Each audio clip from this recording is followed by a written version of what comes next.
Storytelling is the DNA of humanity's expertise and wisdom, and what connects us to each other.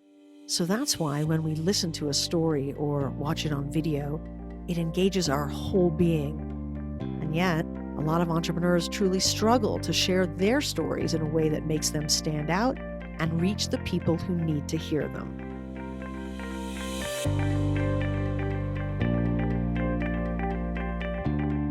I'm Melinda Wittstock. Today on Wings of Inspired Business, we meet an inspiring entrepreneur who's helping business owners turn their words into wealth. Aurora Winter combines the best of Silicon Valley with the best of Hollywood.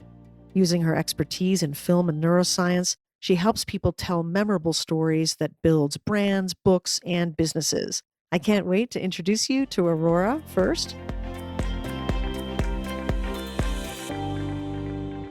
Thanks so much for listening to Wings. Please take a moment, subscribe to the show at melindawittstock.com. You can also follow Wings of Inspired Business on Facebook at Wings Podcast and at I Am Melinda Wittstock, Twitter at Melinda Wings, and Instagram at Melinda Wittstock 2020. And if you like what you're hearing, please review us on Apple Podcasts or wherever you get your podcasts. More episodes at melindawittstock.com and on Podopolo, the hot new personalized and interactive podcast app. Grab your exclusive private pass now to the invite-only app at podopolo.com.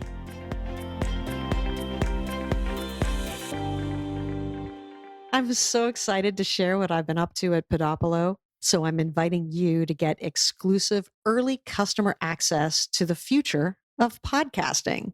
You want in if you're looking for a place where nearly 4 million podcasts fit in the palm of your hand, personalized for you.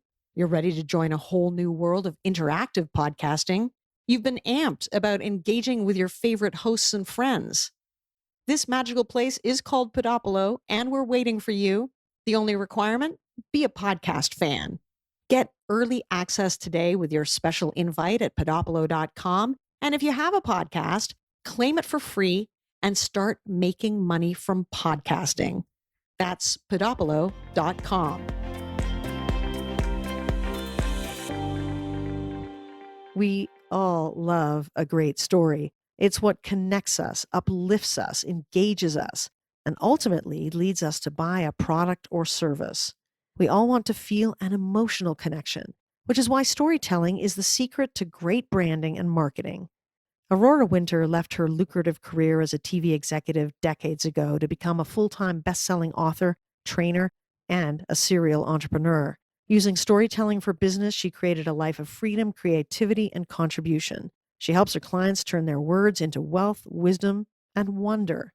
Aurora has helped her clients win hearts and minds with their communication skills. They've started new chapters in their lives, escaped 9 to 5, and made a difference with their growing businesses. They've written best-selling books, given TEDx talks, appeared on TV, raised venture capital, and won awards. Why not you? Today we talk about the science behind storytelling and how to cut through the information overload to deliver your message to your audience. So let's put on our wings with the inspiring Aurora Winter.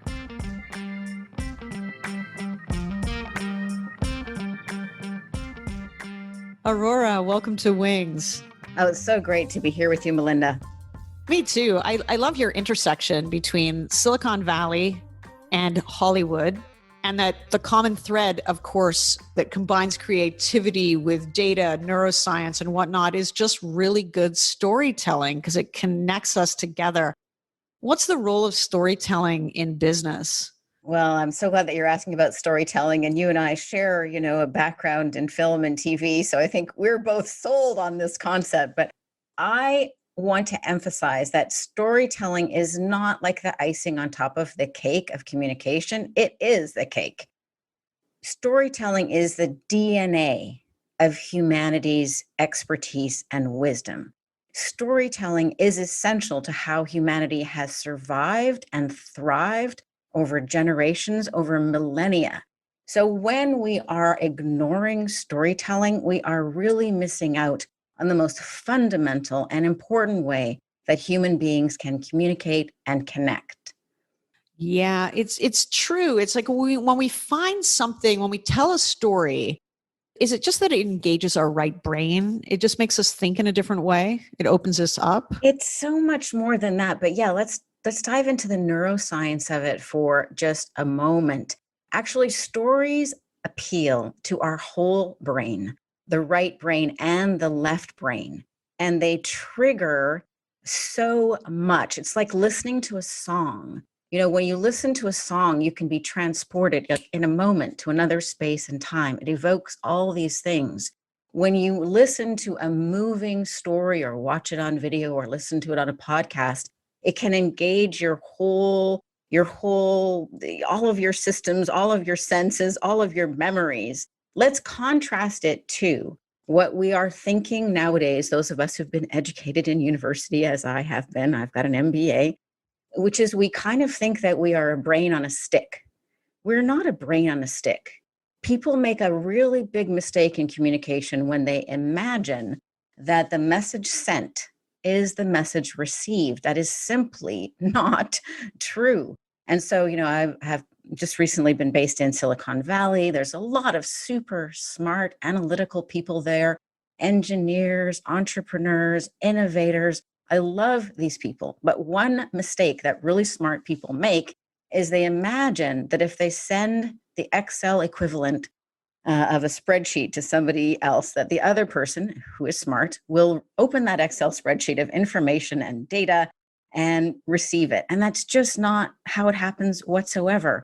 And if you'd like, we can talk about the 3 steps of neuroscience, but that is a fundamental mistake people make. But when we tell stories, stories are ideas wrapped in emotion. So we both hit the idea, or the best stories do, hit the fundamental idea as well as wrap it in an emotion. And stories are viral. It's stories that repeat. It's stories that are memorable. So story is where it at. And I can, if you'd like, talk through the 3 steps of the neuroscience of fundamental communication. Oh yeah, please let's do that. I wanted to get to that point though that you made about emotion, because we absolutely make buying decisions based on emotion, whether we admit that to ourselves or not. So from a business standpoint, if we can't connect on an emotional level to our customers, our chances of success are less. Yeah, exactly. Right? Well, good marketing is like empathy at scale. Right? And stories scale beautifully because you can put it in a book, you can put it in a video, you can put it in a podcast, and people can share the story.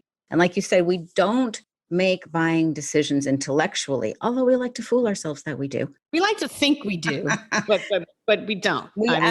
Exactly right, Melinda. We actually make the decision emotionally, and then very quickly we justify it logically. And I know that because I used to sell yachts as tax shelter investments. So, the boats were between $100,000 to $250,000. But what I noticed is that people, they really just wanted an excuse to buy the boat, that they really, and the tax shelter was the excuse. Of course, right? Because a boat is not exactly a profitable thing to profitable asset, really. I mean, no, not exactly. So you sink a lot of money into those things, exactly. For sure. Yeah. Back to the neuroscience of communication. All right. So there's really 3 elements to communication, and everybody listening can use this right away. And I'm going to tell it in a story. So I will be modeling what I am showcasing, because I could tell it to you intellectually, but then it wouldn't stick. So the 3 steps to communication. First is the croc brain. So imagine a crocodile in a moat. The moat is around this beautiful castle, and inside the castle are the king and queen, or the decision makers, both the rational and the emotional decision makers that you want to reach. And you are this beautiful damsel / messenger on a beautiful white horse, and you gallop up to give your message to the king and queen and persuade them to take action or buy what it is that you have to offer. But wait a minute, you have this crocodile. So first you have to get past the crocodile, or the ancient croc brain. And it just requires very simple communication, but it needs to know Is this something good? Is this something sexy? Is this bright and shiny? Is this something I can eat? Is this something I can mate with? It's operating on a very primal level. So that, in the worst case is called clickbait, but it's grabbing the attention. It's the interrupt. It's like, okay, I'm going to tell you 3 steps to communicating so that your message is memorable, something like that. So if you succeed, then the crocodile is satisfied and the drawbridge comes down. If you don't succeed, then the crocodile eats you and you never get your message any farther. It is a privilege. It is an honor for somebody to pay attention to you. Attention is our most limited resource. So you've managed to get past the croc brain with your sexy, flashy, something good for you soundbite. The drawbridge comes down and you trot across on your beautiful horse. But wait a minute, you're still not talking to the king and queen. You're not addressing the emotional or the rational decision maker that you want to reach. What's inside the castle, though, are the nobles, and they greet you and they kind of like, look you up and down. They check you out. They say, what's Melinda wearing? Is she dressed really nicely? Is she gorgeous? Is she healthy? Who sent her? Is she from somebody that we know? In other words, what is your status and what is your social capital in the group? So you need to pass the social sniff test. So an example of passing the social sniff test is my most recent book, for example, has won 5 awards. Okay, so that's a social. Other people think this book is good. Other people come on Melinda's podcast and think that she's great. Okay, once you pass that social sniff test, which is the midbrain, then and only then will the nobles escort you into the throne room where you have the opportunity to address the king and queen. This is the cerebral cortex in our story. This is the part of the brain that you want to be talking to, but it's way too expensive for that brain to process. So there's a filtering mechanism, and we've seen 2 of them, the croc brain and the midbrain. So now you're in the throne room. Imagine Game of Thrones. You're in the Iron Throne, and Cersei Lannister is there with Joffrey, her eldest son. So now you have some time, a moment, to address the queen and to address the king. And to oversimplify, let's just assume that you want to address the statistical or analytical or mathematical part and the emotional part. And so do that in a couple of sound bites and then get permission to continue with your story. So that is the way to get through the gauntlet of defenses that human beings have to incoming messages, because attention is our most precious resource. And if you've watched the Game of Thrones, you know that you don't get unlimited time to talk to Cersei or Joffrey. Things can go terribly wrong. So do your best to alternate between story or emotion and mathematical or intellectual or reasons why this will benefit the business or the person that you're talking to.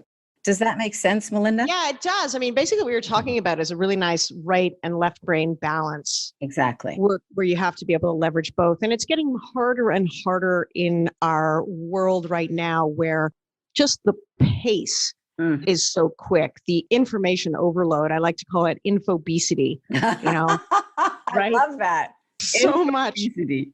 So how do you even absorb all that information, let alone cut through all that noise, find signal in the noise and connect with the people that you need to connect with? And it's so vital. So Aurora, just drawing on your experience as a TV executive to a full-time author, right? Entrepreneur, you've used storytelling at every step of the way of your business. So what was the first aha that made you actually understand this and leverage it in your own business? Well, the first aha, Melinda, was when 20 minutes absolutely changed my life. I didn't realize before then that 20 minutes could change the trajectory of your life and career and could produce massive results. So to back up and just tell that story, my husband had died suddenly when he was only 33 and I was 31, and we had a 4-year-old son.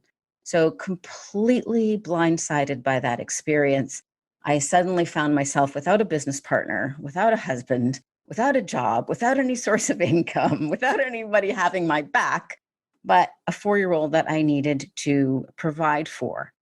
And at the time, I was a fledgling screenwriter. So just to cut the story short, I got an opportunity to pitch my movie idea at the Banff Media Festival. And I was freaked out because I really needed this to work. I really needed some way to make a living. And I really wanted to be in the film business and to be a screenwriter. So I practiced my pitch forever. I practiced for weeks. And then when I got on stage, I was like, okay, there's 600 people in the audience, movers and shakers from Hollywood, from Canada, from around the world. And I had an opportunity to pitch my movie idea. And if people missed it, it was going to be televised and aired on national television. So I was a little bit apprehensive because I thought, okay, this will either work or in one fell swoop, I can destroy my career in film and television forever. Fortunately, the pitch went well. And my agent ended up fielding offers on my behalf. It was turned into a documentary feature film called The Big Break, which was later used to teach the art of film, the art of pitching for film and television. And so what I learned in that moment, as my agent was fielding offers and it turned into like a 6-figure deal and a new career as an executive in film and television and going to the Cannes Television Festival and all of this fancy life from nothing, was that 20 minutes can change your life if you have the right message and you deliver it the right way to the right audience. And that shattered my longstanding belief that it was all about hard work and putting in the long hours. And it also shattered the belief that it's all about the final product. No, it's about how you talk about the final product, which in this case was a screenplay, and how the audience can respond to the messenger with emotion. And then they want that. Yeah, absolutely. It's so true. And so I love how you combined all of this though with entrepreneurship. Like I'm fascinated by your journey. It's maybe it's because it's a little bit similar to mine, really being on the creative side, but then also being on the tech side, leveraging all these different points.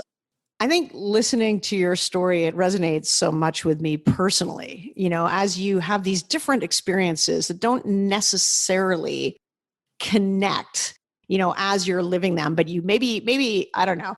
My perspective is you get old enough where you see how all these things do connect, and they become your secret sauce.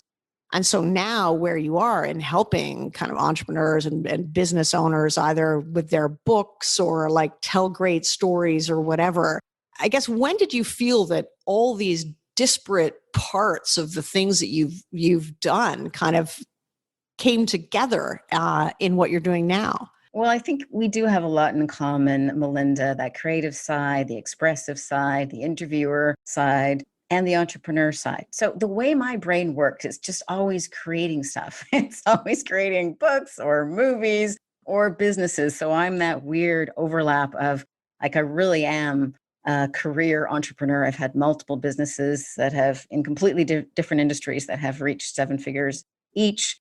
And I have written 6 books that have been published and a bunch more that I haven't published yet. And I'm an award-winning screenwriter. So I have this interesting background. But what I find is I'm always restlessly looking for, well, what are problems that people have that I would like to solve? So that's the entrepreneur part of me. So what was very heavy on my heart is I saw that many people wanted to write a book, and many people actually have some really amazing life experiences or business breakthroughs. They have something to offer, and it would be great to put it in a book or a video or a podcast or a pitch. And yet they were stumbling all over themselves because they couldn't find the right words. And mostly they were being too intellectual and too academic, because that's what happens when you get a university education.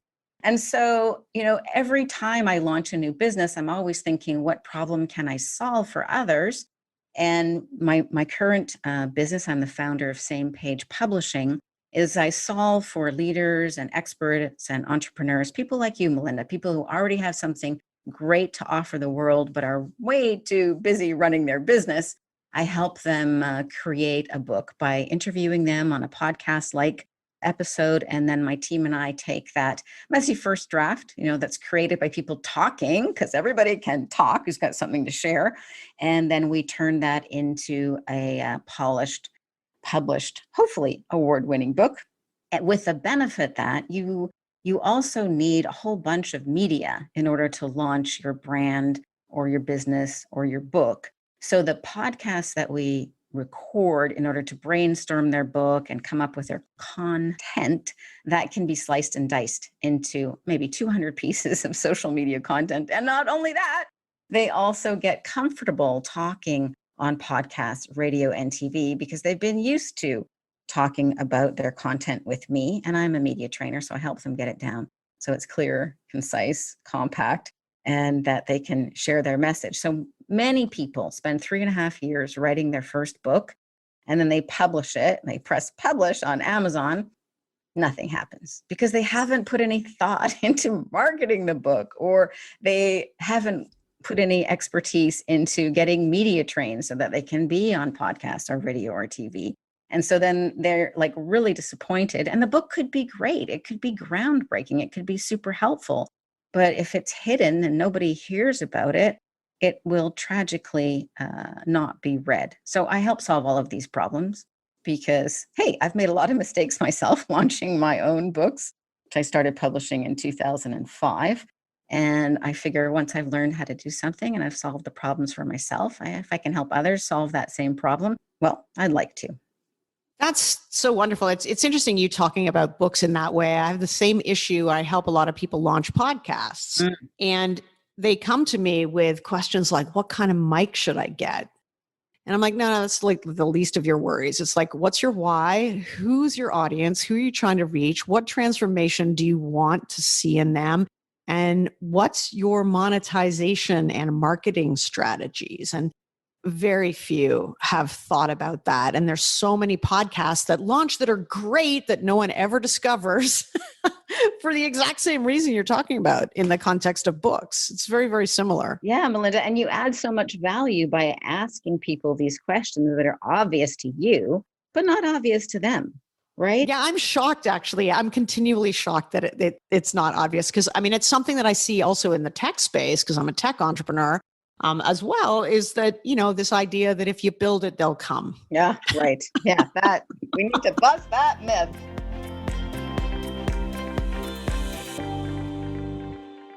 Yearning for deep connection with other inspiring female founders? Craving some much-deserved pampering and fun after a year of lockdown? Desiring some actionable business ahas or life hacks for your health, wealth, and happiness?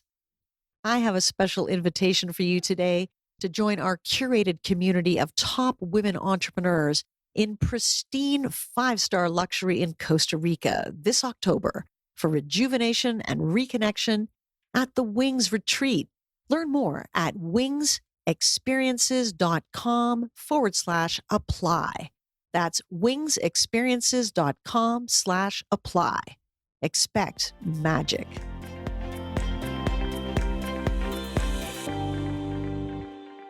Podcast junkie, social butterfly, active learner, casual listener, go-giver. No matter your podcast listening personality, Podopolo has something for you. We've already got nearly 4 million podcasts to choose from with personalized and interactive listening journeys, ways to connect meaningfully with hosts and friends, win rewards, and make a social impact. Curious? Of course you are. Get early access to the invite-only app at podopolo.com. And if you have a podcast, claim it for free. That's podopolo.com.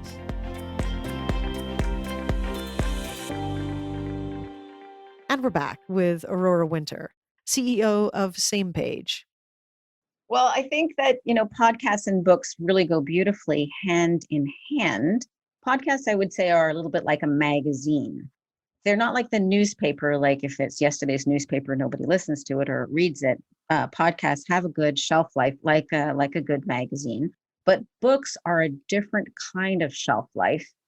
But I think the two go beautifully together. And my gosh, people do not think about the monetization model for their book. And that's tragic because, again, if they haven't thought it through, they've left money on the table. And if they've left money on the table and their book is only a hobby or their podcast is only a hobby, they're going to run out of steam and run out of money.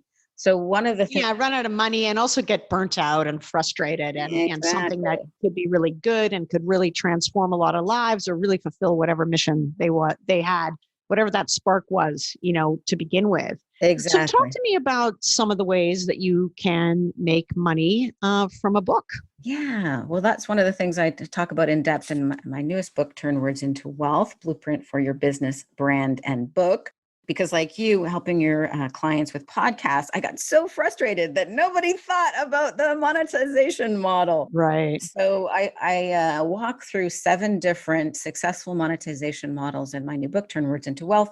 And I give stories of myself, my clients, but also heavy hitters that most people have heard about, like Mel Robbins, yay, Mel Robbins, Tim Ferriss, or Ariana Huffington, how they monetize their book. So one of the ways, there's 7 ways, I can go through them really quickly. One is to attract premium clients and premium prices. Another way is to attract investors and launch your startup. A TV or movie deal is the third way. You and I both know that's very lucrative. Fourth way of monetizing your book is the free book plus upsell model, which Jeff Walker with Launch popularized, but I've done that numerous times. Speaking is the fifth way. Speaking is the highest paid profession. Some people like Hillary Clinton get $250,000 per talk. That's not a bad return on 90 minutes of time. A sixth way is training and certification. I've done that numerous times and provide other surprising examples like Marie Kondo. Who would know that somebody who is tidying things up the Japanese way could have a training and certification program that's making over 7 figures? And then my favorite is the evergreen bestseller. One of the things I love most about books is that they're like a time capsule. They're like telepathy. And, I've been mentored by people who are long dead, like Ralph Waldo Emerson. But a book is like so magical. It's like a seed that another person can open decades later or hundreds of years later and have an intimate connection with the author. And so it transcends time and space because the person could be many, many miles away. So a book is a really great way to leverage your time and have intimate, in-depth conversations with your ideal client or prospect thousands of times a day while you are sleeping or while you're having a barefoot 5-star experience in Costa Rica. Because of course they can be reading your book while you are doing something else. Did you want to dive deeper in into any of those 7? Well, I love this. I mean, I've always thought that a book is almost like a business card in a way. I mean, it gives you so much authority, just like a podcast. It grows your thought leadership, and it can be used that way to as a giveaway in a way Mm-hmm. to, depending on your business model, to give you the I don't know, the kudos, the domain leadership or whatever that folks will trust you and you'll get more customers. The thing that's interesting, though, is that I find is that it used to be that everybody needed to be or wanted to be on the New York Times bestseller list. Mm-hmm. That's so hard to do. And I don't even know now what the benefit of that actually is. I think people should fill their bank account and not their ego. So, Right. even highly respected authors who are New York Times bestsellers, such as Seth Godin, they're really quite critical of the New York Times bestseller list. For one thing, it's not unbiased. And for another thing, many people have just spent millions of dollars to get on it, because it's a certain number of book sales. But you can also be snubbed by the New York Times bestseller list, even if you have met the criteria, which is about 20,000 books sold per week. So I am an entrepreneur at heart, so I'm less interested in ego than in making a difference. My first Mhm. published book, From Heartbreak to Happiness, was endorsed by Dr. Wayne Dyer, and it was my diary of healing after my husband died. And honestly, I agonized over that book because it's my friggin' diary, and I'm a Leo, so I'm proud. But I thought, if this book helps one other young widow with a young child who suddenly finds herself in grief and at a loss, and it helps her not take her own life, It's worth it. And in fact, that book was endorsed by Dr. Wayne Dyer and actually has changed many people's lives and given them hope when they were despairing. And you know what can happen to people who are despairing? They can commit suicide, either the fast way, like Anthony Bourdain, or the slow way with alcohol or drugs or other self-sabotaging behaviors. Mm. So, Yeah. I mean, one of the things that's so interesting about the entrepreneurial journey is that it can spark growing consciousness, right? Where, I mean, I don't know how many times apologies in advance to all my listeners who've heard me say this so many times, but if you want therapy, become an entrepreneur. oh yes, we're on the same page there. That's for sure. Right? Because you get confronted with all these things that you can't control. You to succeed, you really have to get out of the way of your own ego. Yeah, And I like that you raised that, because it's actually, at the end of the day, it's not really about you. exactly. It's about the value you're creating for other people, and and hopefully the social impact, the fact that you're improving the lives of your team and your customers, right? All of those sorts of things. And after a while, it's kind of like you're, I don't know, I feel like I'm an instrument. I feel like I'm an instrument too. In fact, I pray every day to be a catalyst for miracles. Oh God, I do that too. Oh I my mean, I gosh. actually, in my morning meditation, this is like my whole, I don't even have a to-do list anymore. It's kind of more like an inspiration list. And it Uh-huh. really comes from connection. Yeah. Well, that's why I think that if we focus on being of service with our books, our podcasts, our products, our services, our businesses, we can't really go wrong. But if we want it all to be about us, like filling our ego, then we can definitely go wrong. So you can also use a book to pivot. In 2014, I had a business that I didn't want to run anymore. I wanted something new. So I went away to Italy and I got my MBA and graduated in 2015. And then I'm like, okay, now what? I've got an MBA. I've got all these skills, but what do I want to do? Of course, I'm completely unhireable because I'm Right. Another thing you entrepreneur. and I have in common. I don't think I've had a job since I was in my early 20s. Like, I have no idea how Yeah, I. exactly. So I thought, okay, well, I need to pivot from what I'm doing. How about if I just use a little short book as a lead magnet in order to claim this space? So I published a book that was actually based on a 1 hour audio interview. Took about a weekend to make a quick little book. First, it was a PDF, and only based on the PDF of a book that was coming out soon, I got 2 national TV interviews. So that was good. Then I shared the PDF with my rather small list, but about 12,000 at that time. And it immediately produced revenue. And then when I actually turned it into a print book, it's not even been an ebook yet. And I never marketed on Amazon at this point. This was 2015 when I wasn't thinking about that. And I just offered the little book, Marketing Fastrack, to my list with the free book plus upsell. So that's where people pay for the shipping and handling, which covers the cost of printing and shipping. And then they got a sequence of 5 videos adding more value about how I could help them with their marketing, giving marketing tips and media tips. And then immediately that produced revenue. In fact, it attracted $250,000 of new business in 90 days. That's amazing. So there's so many things about that story, right? Story that I love, but one of them is that you never made perfect the enemy of the good, like you iterated. It was a PDF. Exactly. It was a PDF. And I think often people overthink things, and especially women, because we think it all has to be perfect. It has to be not only perfect, but it has to be wrapped up perfectly in a nice bow. Like, it's got to be complete, like complete. And no, actually, it doesn't. In fact, if you're kind of co-creating with your customers very, very early on, when it's not a complete thought, you're gonna, ultimately do much better. You're going to create something that's more relevant, and whether that's a book, an app, a product, some sort of consumer goods, whatever it is, right? Exactly. Well, I am a recovering perfectionist, so I can relate to that. And as an entrepreneur, we need to make sure we have product market fit before we go crazy. So that little book, Marketing Fast Track, enabled me to see that I did have product market fit. I mean, $250,000 of new business in 90 days kind of blew me away.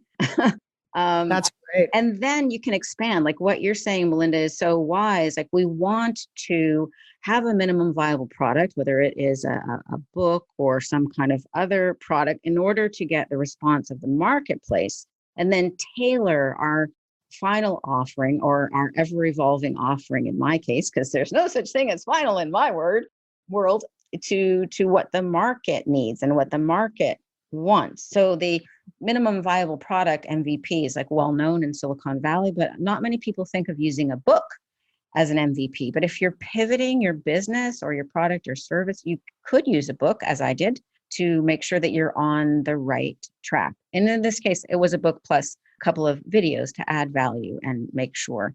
Well, it obviously resonated, because when you're able to write something like that and immediately get the validation of major media, that earned media, Yeah, is a huge propellant. absolutely. Yeah. So smart. And so, but I want to add, about the perfectionism. The good thing about being an entrepreneur and how it gives us therapy is necessity is the mother of invention. So I needed to make sure I had something to do after I got my MBA. So like I was going for it, because I'm like, okay, I really want to know if this works and I need to know now. right, exactly. Yeah, but that's how we should always be. And, I think Google was the first to say it, just fail fast, Well, they famously launched Gmail with only 3 features, right? And then they added features based on customer demand. They could have added hundreds of features, which engineers would have gladly come up with, but it was much smarter to just launch a minimum viable product, the 3. Yeah. I mean, we've done that with Podopolo, which is now in private early customer release, as a podcasting app with almost 4 million podcasts and personalized user journeys and the beginnings of social. But we have this long feature list, but we want to see how people are using it, because how people are using it is going to really indicate which is the thing. Is it audio commenting? Is it social audio? Like, what are the things that are actually going to be, the killer features to add on to a really strong foundation? Exactly. So it's a very similar thing. And it is tempting, because you've got all these ideas, but you don't actually really know until you know what people are going to love, Well, that's when you've got real data from feedback, as you can see what they're doing. Absolutely right. Yeah. Absolutely right. So you have 3 things that you say you do that takes less than 15 minutes every day and can transform your life. What are those 3 things? Okay, here's the challenge for everyone. This will transform your life in 90 days or less if you do it. I call it the radical reading, radical writing, and radical review process. So I challenge you every day, write in your journal. It could be as little as 5 minutes, and it doesn't matter what you write. You could be complaining that it's too hot or it's too cold or whatever. It's not like for anybody else to read, but 5 minutes, journal. And then 5 minutes each day, read something. It doesn't even matter what it is. It will gradually shift you. And then 5 minutes, or maybe a little bit longer, once a week, do the radical review. So once a week, just take stock, glance at your journal. What were you writing about each day? What notes did you make in the margin of the books that you're reading? What actions are inspired? Or what turns of phrase did you really like if it was a fiction book? And you will find, if you do this for 90 days, it will transform your life, because most of us fail to have conversations with the most important person in the world, which is ourselves. And so when I did this, I still do it, but when I did this, I was floored by how many times my prayers had actually been answered in 90 days, but I failed to be appropriately grateful because my mind is so fast. I'd forgotten I'd prayed for it 90 days ago. So that helped me feel more grateful and realize that I do live in a supportive universe, even though sometimes it doesn't look like it on the surface. And then the writing every day. You will get tired of reading again. You were complaining about the dripping, the equivalent of the dripping tap in the kitchen, and you'll do something about it, because you'll just be, I can't believe I'm still complaining about this 60 days later, and you will take action, which will be wonderful. Whereas when we live just day to day, we sometimes just tolerate things. So it helps you stop tolerating things. And then as you read every day, I think you should read widely and read both within your area of expertise and outside of it. You will start to realize how much of an impact you can make, and you'll play a bigger game. So that's my challenge, 90-day challenge. You probably already do some of this, Melinda. Yeah, I do a lot of this. I mean, journaling was really, really a big part of my, I guess, personal growth. And the more I grew personally or on this conscious journey, the easier and the more success I've had in business. I mean, that's just been true through my life. So for me, it is a combination of like pretty radical deep dive gratitude work, journaling, like you said, like the most important person really is you, and we can easily lose track of ourselves. We're not talking to ourselves. So journaling and meditation are the two that kind of go hand in hand for me, just kind of staying in touch.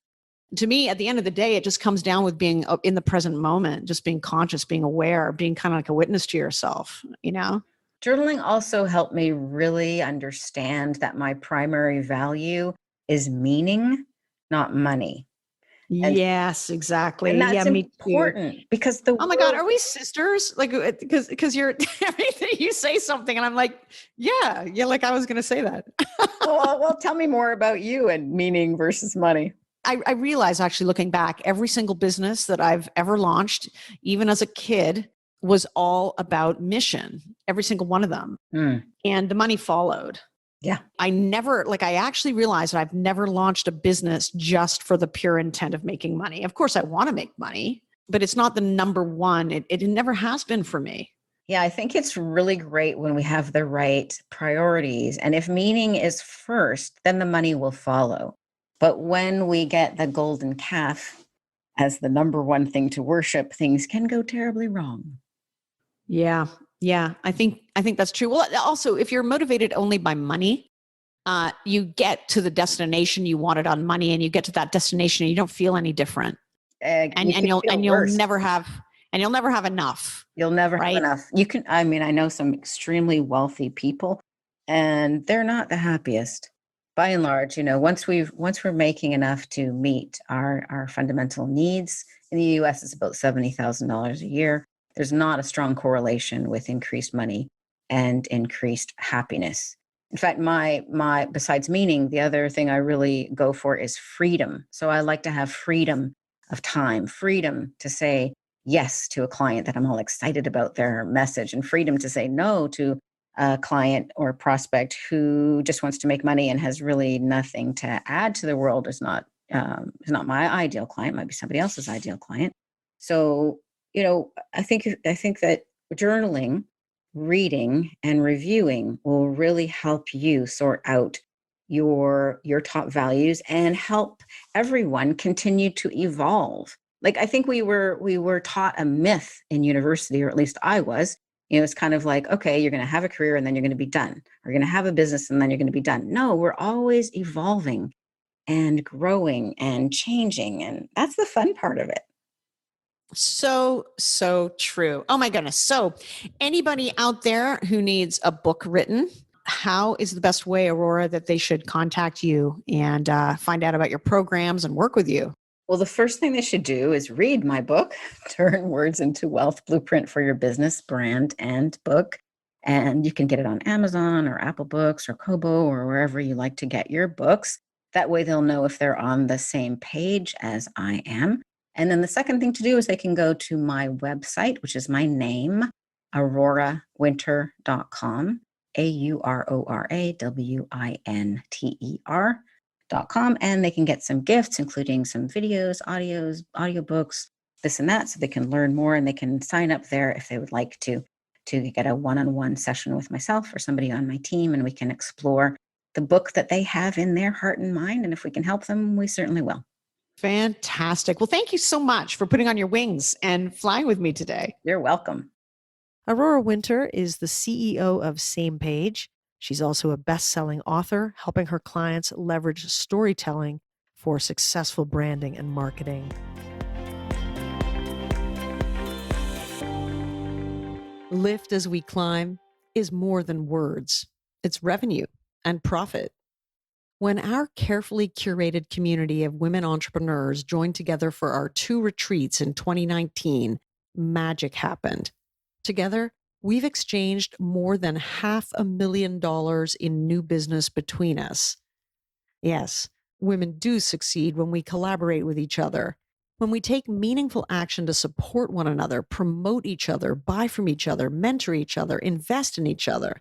That's why I'm inviting you to join us at our 5-star retreat destination in Costa Rica this October, so you can step into a world where women in business genuinely lift as we climb.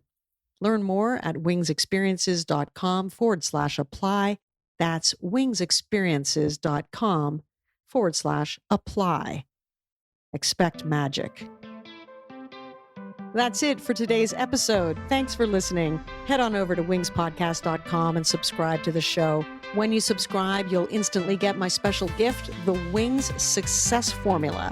Women innovating, networking, growing, scaling is the Wings of Inspired Business formula for daily success in your business and your life.